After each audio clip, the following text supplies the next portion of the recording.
Ma'am, good evening. Nanti saya yang na marui ba topi tang ay wam tang ay yoy ba kalon tap tungkok sagi. Ngarang mi humang matungda maphange ani mana aduda le ada dalai na traga tu le ada le ay matangda su ay kalon dam tang tungkok sagi.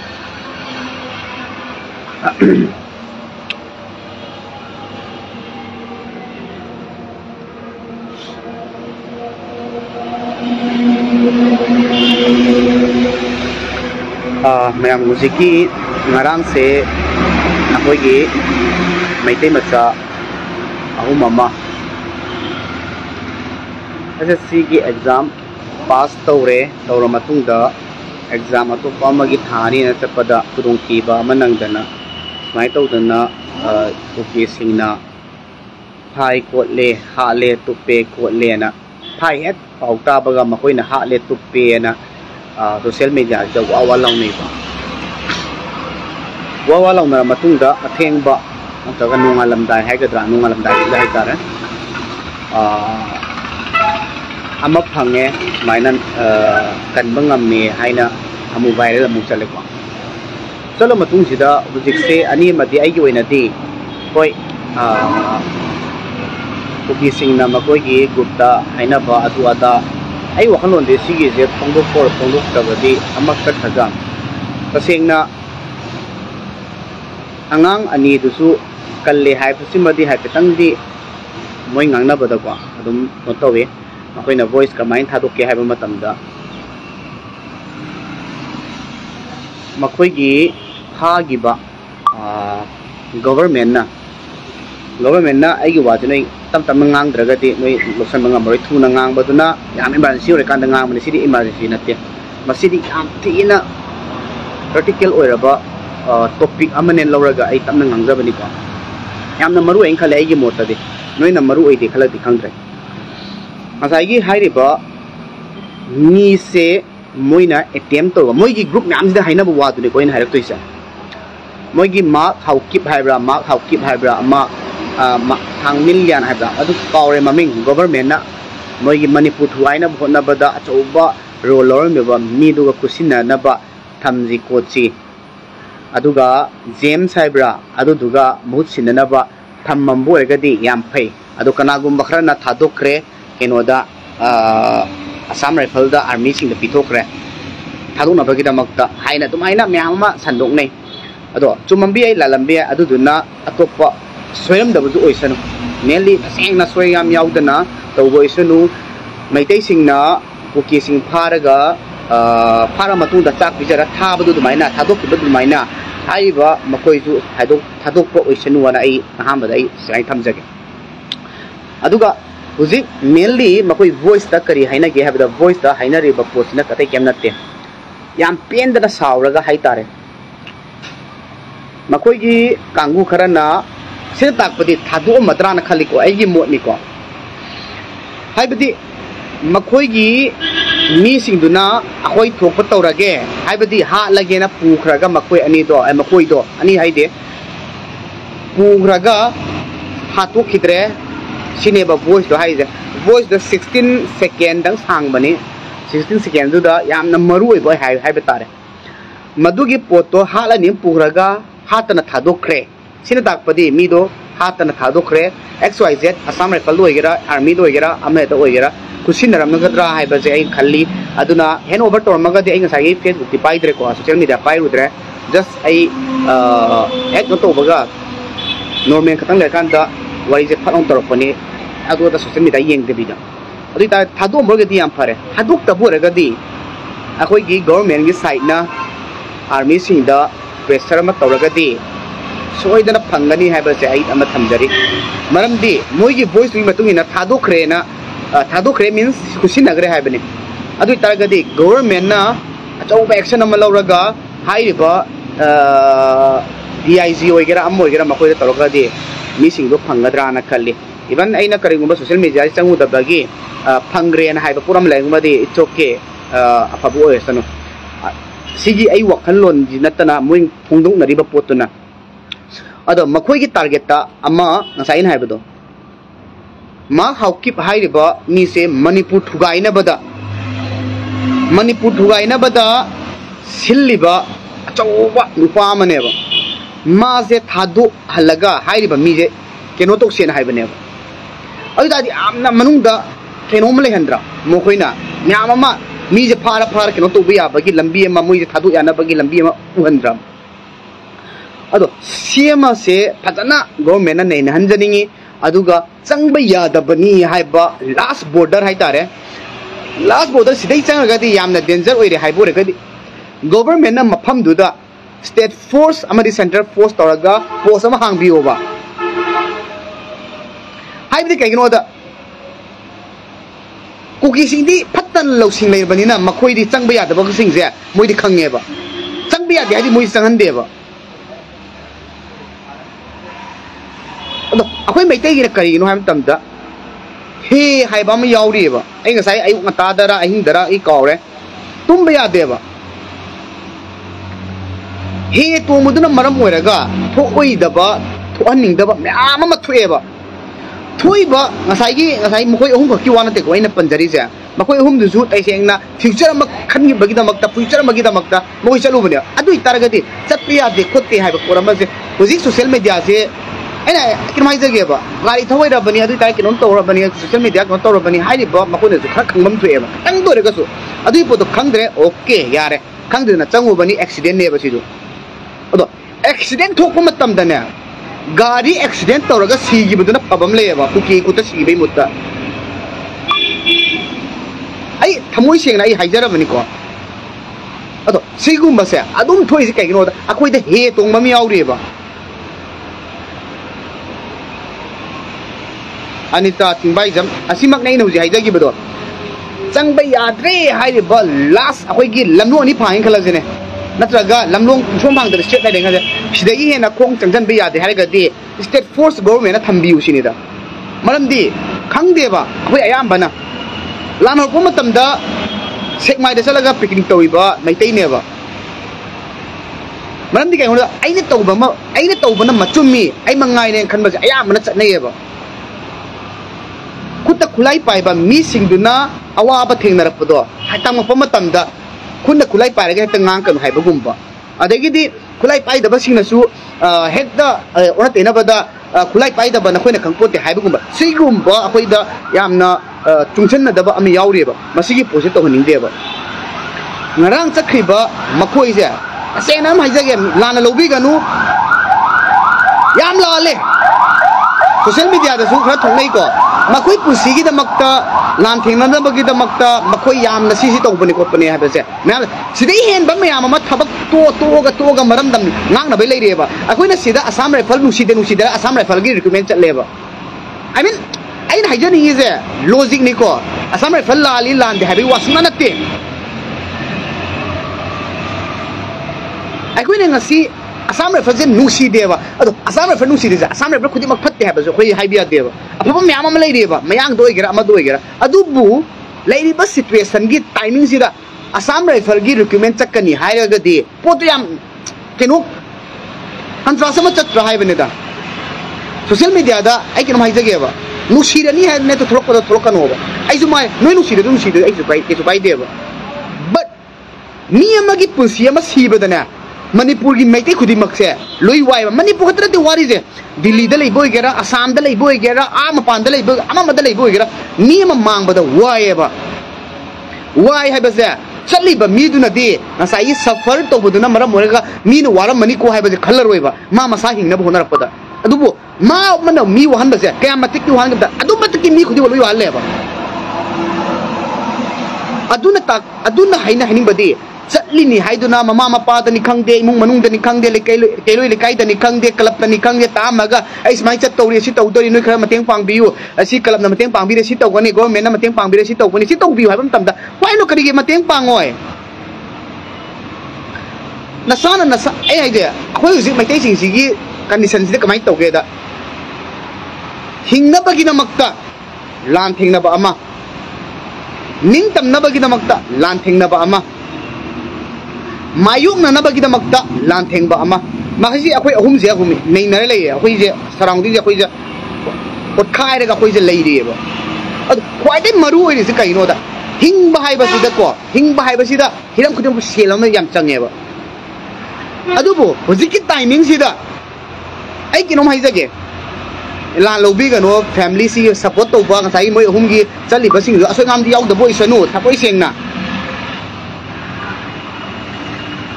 ngasai gi hai ri ba makhoi ahum no na decision ama lawre se ba chali ba potu da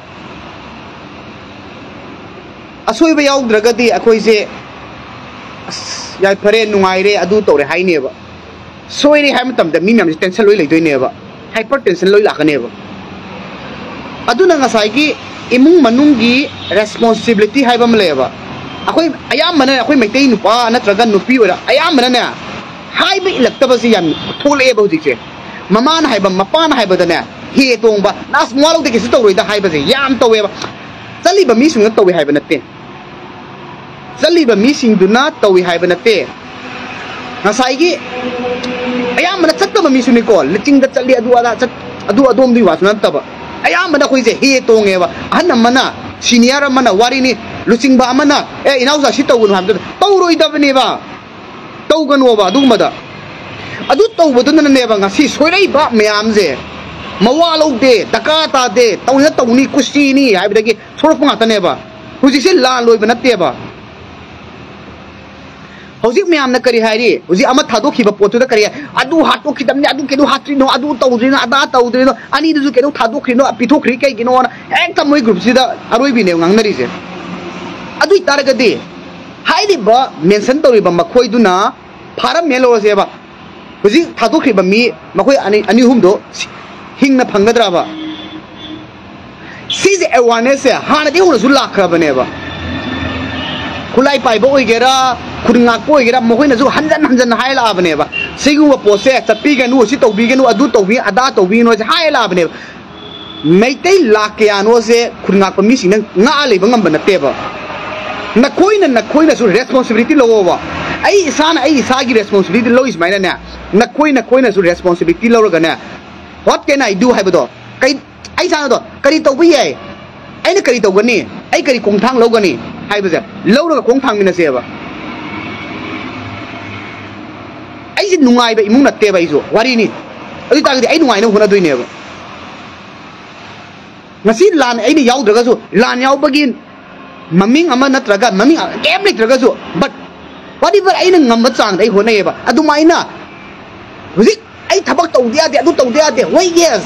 exam yam thara ga last hour la ko matam da adu tar ga de government da si to si da to biu si gi process si pham ta han biu na protection to ra ga ta hun bi ai ba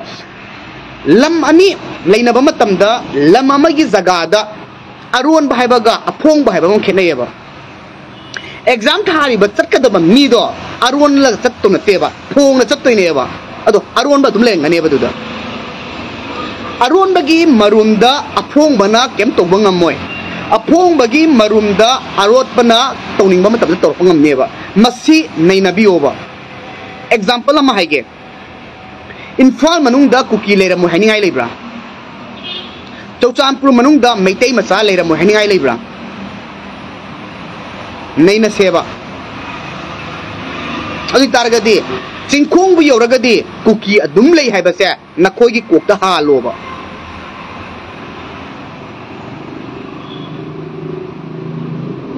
aigi chathokadaba jaga amada aina lengthokadaba aina khong thangdokadaba jaga sidane mainly ahanbada aphongba mi se cheksal lu sine aina haini se aphongba means kaino da micham khoi section gadaba ne ba micham nattaba khulai pai ba mo khoi di kari nu ham tamda ready da leiri ne ba nang hat na bagi damakta aduna kuki sina lummaga leiri se nang ai hat na ba lumma leiri ne ba si noina di kari khanga damno kari khanga khaloi damno ai khangde ai di meite sokpiya de loire kana na kari khandaba pung mari phau ba tum de ba message myam du pa ba du kuki singi kai le ngani kai moi kari hainai thi ba da message pa yam ba do chama chani lei ba do pa re ni ꯑꯗꯣ ꯑꯩ ꯑꯃ ꯋꯥꯕ ꯍꯥꯏꯕꯁꯦ ꯃꯤ ꯀꯌꯥꯝ ꯋꯥꯔꯝꯒꯅꯤ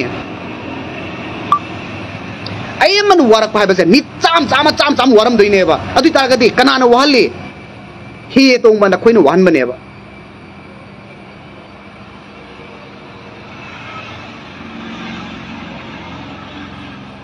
ꯌꯥꯝ ꯁꯣꯏꯗꯦ ꯍꯥꯏꯕ ꯁꯨꯡꯌꯥ ꯌꯥꯔꯣꯏꯕ ꯑꯩꯒꯤ ꯏꯃꯨꯡꯁꯦ ꯆꯦꯡ ꯑꯩꯈꯣꯏꯒꯤ ꯁꯨꯄꯔ ꯐꯥꯏꯟꯁꯦ ꯆꯥꯔ ꯍꯤꯡꯕ ꯏꯃꯨꯡꯅꯦꯕ ꯁꯨꯄꯔ ꯐꯥꯏꯟꯗꯣ ꯌꯦꯟꯗꯕꯅꯤꯅ ꯇꯨꯏꯑꯦꯗꯅ ꯍꯧꯖꯤꯛ ꯆꯔꯥ ꯍꯦꯜꯂꯦ ꯑꯩꯉꯣꯟ ꯁꯤꯗꯒꯤ ꯑꯩꯅ ꯈꯔ ꯂꯨꯄꯥ ꯆꯥꯝ ꯆꯅꯤ ꯆꯍꯨꯝ ꯆꯥꯝꯃꯔꯤ ꯆꯥꯝꯃꯉꯥ ꯆꯥ ꯊꯥꯔꯒ ꯆꯥꯔꯤꯅꯦꯕ ꯑꯗꯣ ꯍꯤꯡꯅꯕꯗꯤ ꯍꯣꯠꯅꯔꯤꯑꯕ ꯑꯗꯣ ꯑꯩꯅ ꯍꯥꯏꯕꯗꯤ ꯃꯁꯤꯒꯨꯝꯕ ꯆꯦꯛꯁꯤꯟꯕꯁꯦ ꯃꯤ ꯑꯃꯅ ꯃꯤ ꯂꯥꯛꯁꯦ ꯋꯥꯍꯟꯕꯁꯦ ꯇꯣꯛꯁꯤ ꯇꯁꯦꯡꯅ ꯁꯤꯖꯁꯅꯨ ꯍꯥꯏꯕꯁꯦ ꯍꯥꯏꯅꯤꯡꯗꯦꯕ ꯑꯃꯨꯛ ꯄꯦꯟꯗ꯭ꯔꯀꯥꯟꯗꯅꯦ ꯈꯨꯠꯂꯥꯏ ꯄꯥꯏꯕ ꯏꯆꯤꯟ ꯏꯅꯥꯎꯁꯤꯡꯁꯦ ꯀꯔꯤ ꯊꯃꯣꯏꯗ ꯐꯥꯎꯒꯅꯤ ꯈꯪꯕ꯭ꯔꯥ ꯑꯩꯈꯣꯏꯅ ꯋꯥꯅ ꯂꯩꯔꯒ ꯃꯈꯣꯏꯅ ꯁꯨꯃꯥꯏꯅ ꯆꯠꯂꯦ ꯍꯥꯏꯁꯦ ꯄꯦꯜꯂꯝꯗ ꯑꯣꯏꯔꯕꯣꯏ ꯁꯦꯡꯅ ꯍꯥꯏꯒꯦ ꯄꯦꯜꯂꯝꯃꯣꯏꯕ ꯃꯈꯣꯏ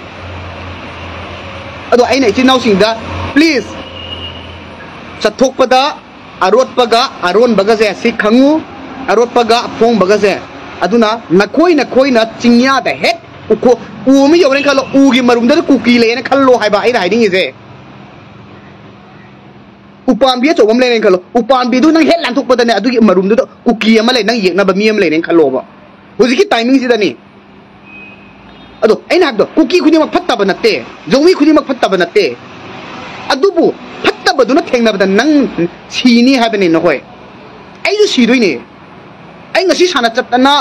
ꯇꯨꯔꯅꯥꯃꯦꯟ ꯆꯠꯇꯅ ꯔꯦꯐ꯭ꯔꯤ ꯑꯣꯏꯗꯅ ꯑꯣꯐꯤꯁꯤꯌꯦꯇꯤꯡ ꯑꯣꯏꯗꯅ ꯆꯠꯂꯤꯁꯦ ꯐꯠꯇꯕ ꯃꯣꯏ ꯊꯦꯡꯅꯔꯤ ꯊꯨꯝꯁꯤꯗ ꯊꯥꯡꯅ ꯆꯣꯡ ꯊꯤꯜꯂꯣꯅ ꯈꯜꯂꯨꯅꯦ ꯄꯨꯛꯁꯤꯗ ꯆꯣꯡ ꯊꯤꯜꯂꯝꯃ ꯆꯠꯂꯣ ꯑꯩ ꯈꯪꯒꯗꯕ ꯅꯠꯇꯦ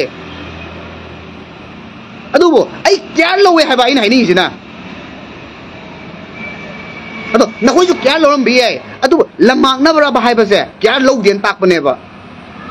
ꯉꯔꯥꯡꯒꯤ ꯑꯣꯏꯕ ꯇꯣꯄꯤꯛꯇꯨꯗ ꯍꯟꯖꯤꯜꯂꯛꯀꯦꯕ ꯀꯩꯊꯦꯜ ꯃꯥꯟꯕꯤ ꯅꯠꯇ꯭ꯔꯒ ꯑꯩꯈꯣꯏꯒꯤ ꯀꯩ ꯍꯥꯏꯇꯥꯔꯦ ꯂꯝ ꯑꯅꯤ ꯃꯃꯤꯡ ꯃꯥꯟꯅꯔꯦꯅ ꯂꯧꯔꯁꯤꯅꯦ ꯂꯝ ꯑꯅꯤ ꯃꯃꯤꯡ ꯃꯥꯟꯅꯕ ꯄꯣꯠꯁꯤꯗ ꯁꯤꯒꯤ ꯄꯣꯠꯁꯦ ꯀꯨꯀꯤ ꯃꯐꯝ ꯅꯛꯅꯕꯅꯤꯀꯣ ꯑꯗꯨ ꯑꯣꯏꯇꯥꯔꯗꯤ ꯀꯨꯀꯤ ꯃꯐꯝ ꯅꯛꯅꯕ ꯍꯥꯟꯅ ꯊꯤꯕ ꯃꯊꯧ ꯇꯥꯏ ꯍꯥꯏꯕꯅꯦꯗ ꯃꯦꯞꯇ ꯊꯤꯒꯦꯔꯥ ꯑꯃꯗ ꯊꯤꯒꯦꯔꯥ ꯍꯧꯖꯤꯛ ꯀꯨꯀꯤꯁꯤꯡꯅ ꯃꯇꯝ ꯄꯨꯝꯅꯃꯛꯇꯗ ꯑꯩꯈꯣꯏ ꯁꯦꯟꯅꯩ ꯍꯥꯏꯕꯁꯦ ꯅꯣꯏ ꯈꯪꯗꯦꯕ ꯑꯗꯨ ꯈꯪꯉꯝꯒꯅꯤ ꯑꯌꯥꯝꯕꯅ ꯑꯗꯨ ꯈꯪꯗꯕ ꯂꯩꯔꯤꯁꯤꯡꯁꯦ ꯈꯪꯉꯨ ꯍꯥꯏꯕꯅꯦ ꯌꯥꯝ ꯅꯨꯡꯉꯥꯏꯇꯦꯕ ngaraang message miyam yengo aingunda sida yauriba misingdo yengba oiro amo thengna basing oiro aingunda message tharakpa mi miyam yaung ane bai sida igi live de yengiba message kya aingunda laise pung ama ni dwaida ahing duda yama kari paw lere adu lere kari lere kamai tawre na ado tumbi yara moiba mokoizu moi noi I masen di natteba adu taru tumbi ya deba mokoizu aduna I ichini naw sing dai jani se last aroi bada phajaba amatang amani dang phajaba means corrupt point tang hapsange hoji kuki sing na fake propaganda am sandoeba sandoyu pose ko ahoi meitai sing ju viral ekta chalan laga mi sing je ekta aroi bida taweba kuki sing na mi ahum hale haraga meitai sing na hale na smai confirm tawre ko le na group je thagalani adu ngana mi thadoi sire kamai to hingi je kamai to inoba ai keno mai ge makhoi logic ama leba makhoi logic se keno ada mi ma hale smai to re adu sire na sandokan da meitai sing je adu to ada to re ha kan hat pe yana ba lambi ne ba hauji army da khusin nagre haibo gadi mi do hinga bane adu tare army da koi focus tau se amne adu government na army da gi losok biu adu ga makhoi kuki sing na khusin nagre hamni na mi ahing bale ahing ni haibani sumaina akoi goi ba lambi ma tau se haibani yo ai ngarang ju tawang khang da na adu ga amana yengo kyam chumunu kyam lamadu ai khangde aigi opinion da phongdu hairagadi aigi oiba wakhalun phongdu haragadi ngarang kuki na numbers lu yaubuni ko mi me ama share tawnare kom gi khun lamdu mamin ka ga kari lamno adudagi phabani kom ai akoi gi kom gi khunda ai sa kom ni aina khangi sumaina phagramni makhoi ahum sumaina tograbani sisi tograbani aduga amana mu chumran lanbra chumnabni confirm oirabani na adumana thaganareba even kuki su adu thagal leise chumba or lan ba haibasidi second option ne adu taragadi first option da khoi kai do bi ai to bi aba amalai madudi ai hairoi ado ani subada hairiba kom singduna hairida kom gi han singdu wari sanabam changeba kom singdu gi wari han singdu sanara matungda hairiba makhoi singse si kamai tobanu haibse changeba maramdi kom je indigenous people neba ado indigenous people oiriba makhoina sigumba tawragadi adu taragadi do batai khoi jo ado ai haije moi hat chi tup chabra teba adu taragadi seng seng na tawna seba purga dabi pun go ba chaka dabi sakho ba nokoi na maram oraga sum mai te soka da boraga di kamaina nungai doi no ba kuki na haipai matu ina ai haibani sina chumin lali haibana te chumam magadi haibane lalagadi lale sigu mam yam ju kuki na fet sandokta kotana konga maitei ga khana na ba maitei ga naga khana na ba pangan ga maitei ga khana na ba adu matagi sinra jani dom sida muk maitei sing na thajaraga kuki naga na du haire keno na kabuina du haire tangkhul na du haire adai de pangal na du haire na kuki na fake maitei ron da maitei da iraga thagalani iraga du da maitei dong sallani adai de pangal sing na ju sanduani maitei na du tore ada tore adai de keno da tangkhul sing na ju maitei na du haire adai de tangkhul saraga maitei khana na mu selani adu ju mu sanduani adu si jina maram moraga akhoi de yam crisis tholeba aduna please hingdabadi ade hingnamai da mu fight tawbani akhoina huji hingise huji akhoina lan thingnari se amana nga saina bizo sana bagi da makta hotnaba lamgi da makta hotnaba ngakthok na bagi da makta lan thingnaba masi je akhoi huji lan thingnare bini ado khwai dagi marui je chaba puk thandraga di yada bani na thanna bunari neba ado mayam ama leiri huji ki timing sida di chappi yada ba sing di chappi ranu yariba makai hawai haibase masida khwai maru ni nakhoi na imai leba ki dama khwai tharaga lemhauriba mayam duna thade hairaga lungwe mariba nungsidi haidi lan neba aduna na thawai do hingadabani thawai hingaga leba ki dama thawai hingaga leba ki dama ta akhoi mayu nagada baneba hausi national khuding makta da media khuding makta da kuki gi asoi besi loi khanga baneba nakhoi lot pe yadra baneba aduna hekta kenoma tor pe yaba se tor oiba hekta kuki tangku ni panda tu tawdere ha tawre adu tawdore ekta virus chahanbi aduna asai gi hairiba 28 sa mayam na makhoi na hairiba poto chumba thajaduna tongan ba mani but aikoi checksin da badi ade checksin phirepti matam punamak taloga da bani tumba da su mangak naraga sini na pakhalaga di tumnu haiba poto adu yade taibang dadi mikap thuga di aikoi se tummaga di tumgre tumda ba poto dadi aikoi matam punamak checksin da bani haiba ai message ni aina wise main myam duaram ngai ba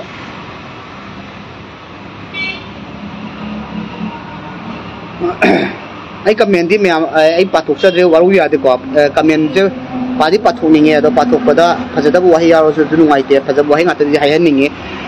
kemo to bodo myam da siguma message ai katang pizza gen to jarapani aduga ai topic ama tang di kawre keno ama kai topic no adu madi kawre topic se keno da